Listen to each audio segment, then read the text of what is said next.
Занаетчи и стопанственици од Битола по 35 пат се собра на одбележувањето на патронот на Еснав од Свети Спиридон Чудотворец. Овој празник традиционално Сдруженијето на занаетчи и Свети Спиридон од Битола го одбележа со богослужба и свечен ручек. Традиционално нашите стари како што го чествувале, така и ние го чествуваме и покрај сето тоа и нашите после црква оделе негде да прослават и да дадат една благодарност кон Бога во текот на целата година, помагајќи им во работа, чувајќи им го здравието нив и на нивните фамилии. На прославата на Свети Спиридон беше предадено кумството за наредната година на Вера Крстановска, која целиот работен век го поминала во регионалната занаетчиска комора. Бев почастена од благодарница и од една многу убава фотографија од Монмартр.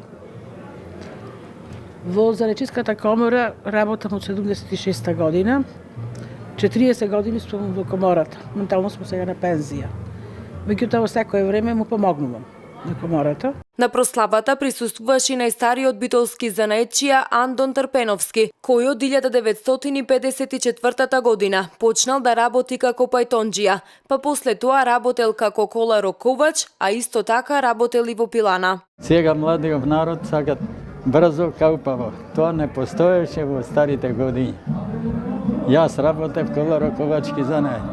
Работев чези, пајтон, плугови, трактори, сежи.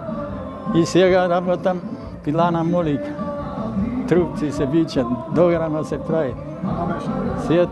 Се што е потребно. Заштитникот на занаетчиите Свети Спиридон Чудотворец бил еден од големите светители во 4 век. Потекнувал од многу сиромашно земјоделско семејство, но и покрај тоа се што можел раздавал на сиромаси, болни, вдовици и сираци. Поради неговиот благочестив живот, бил избран за епископ во градот Тримифунд, каде и бил погребан во 348 година.